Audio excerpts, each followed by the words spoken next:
کہ اسٹیبلشمنٹ کے ساتھ کوئی تعلقات برسٹر سیف کہہ رہے ہیں میرے آج کے نہیں ہیں، یہ دہائیوں پر محیط ہیں، اور وہ ان روابط کو صرف اپنی پارٹی کے لیے اور اپنی پارٹی کے قائد کے لیے یعنی بانی کے لیے استعمال کر رہے ہیں کہ کسی طرح اسٹیبلشمنٹ جو ہے وہ عمران خان صاحب کو معافی دے دے۔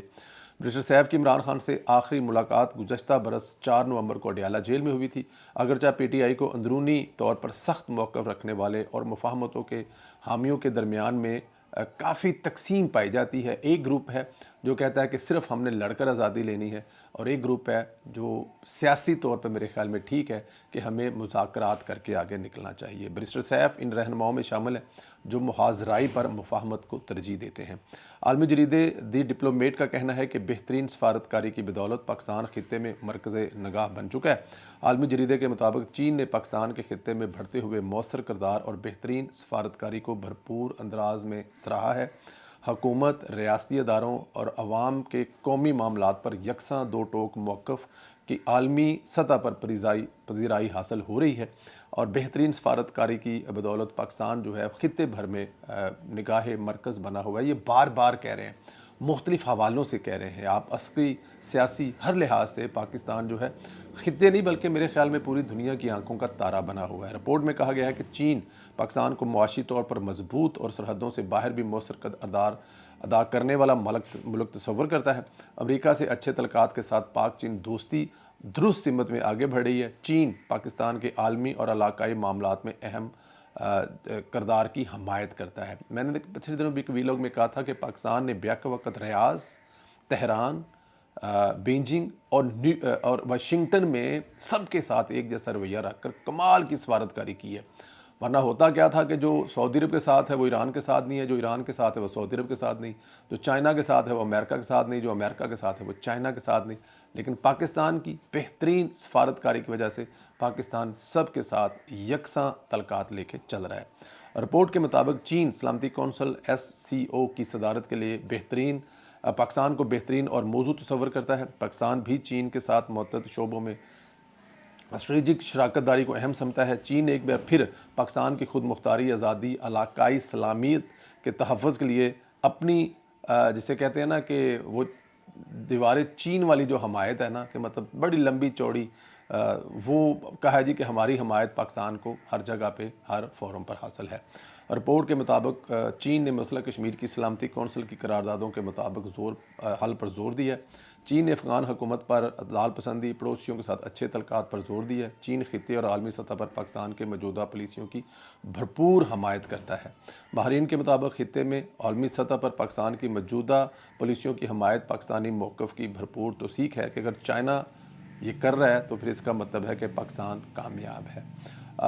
Chief of defence forces field marshal Asim Munir سے بنگلہ دیش کی فضائیہ کے سربراہ حسن محمود خان نے ملاقات کی، جس میں دو طرفہ تعلقات اور علاقائی سلامتی پر تبادلہ خیال کیا گیا۔ ملاقات میں دو طرفہ دفاعی تعلقات، علاقائی سلامتی پر تبادلہ خیال کیا گیا۔ پاکستان اور بنگلہ دیش کے دفاعی تعاون کو مزید بڑھانے پر اتفاق ہوا ہے۔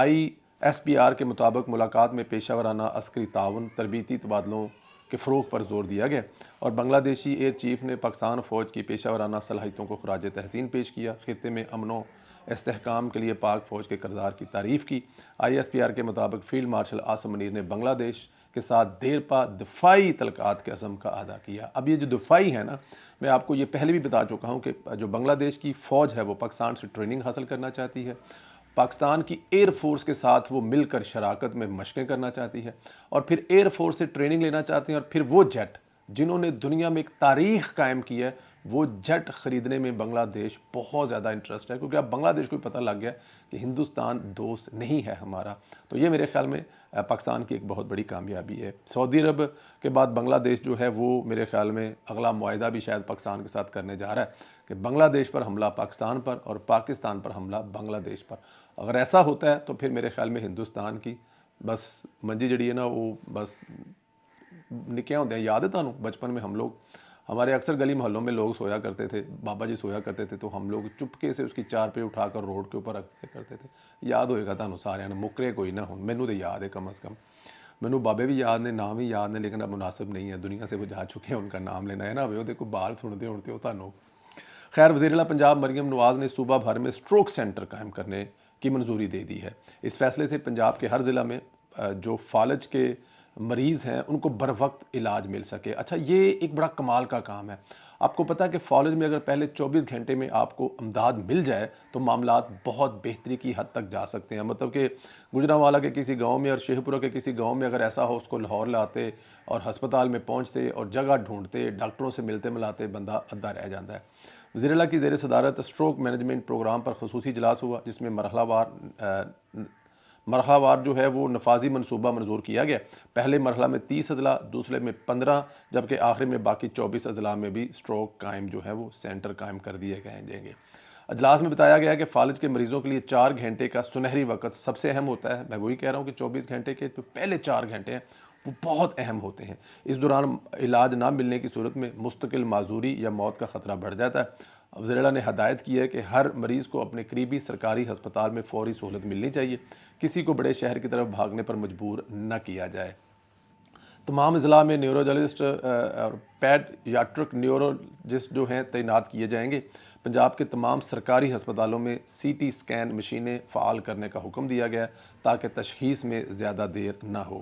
عارضی طور پر Punjab Institute of Cardiology stroke کے مریضوں کو سہولت فراہم کرے گا جب تک ضلعی سینٹر مکمل فعال نہیں کیے ہو جاتے۔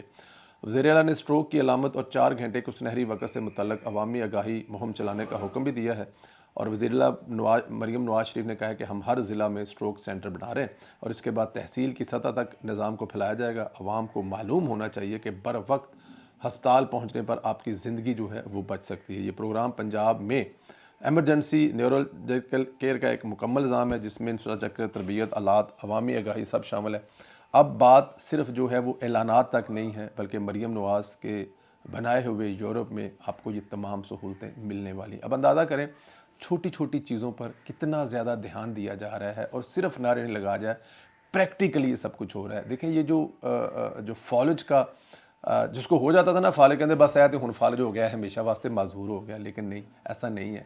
پہلے 4 گھنٹوں میں اپنے قریبی ضلع میں اگر آپ پہنچ جائیں، سینٹر میں پہنچ جائیں تو آپ کو ہیلپ پہنچ سکتی ہے۔ ٹیکہ بھی لگتا ہے کہ جس ٹیکہ کے 24 گھنٹے کے اندر وہ ٹیکہ لگے تو اس سے بھی چیزیں بہتر ہو جاتی ہیں۔ اللہ پاک مریم نواز کو اپنے حفظ و امان میں رکھے۔ بہت ساری دعائیں آپ کے بھی ساتھ ہیں، سلامت رہیں، خوش رہیں۔ لاہور میں ہیں، انشاءاللہ تعالیٰ بہت سارے دوستوں سے ملاقات ہوگی، کچھ چیزیں ہیں وہ بھی کریں گے۔ 8-10 دن کا یہ ٹور ہے، اس میں انشاءاللہ کوشش کریں گے زیادہ سے زیادہ لوگوں کے ساتھ بیٹھ سکیں، بات کر سکیں اور پنجاب کو آپ کے سامنے پیش کر سکیں۔ بہت شکریہ، سلامت رہیں، خوش رہیں، اس طرح ہنستے مسکراتے رہیں۔ اگلے ویڈیو میں پھر ملاقات ہوتی ہے۔ اللہ حافظ۔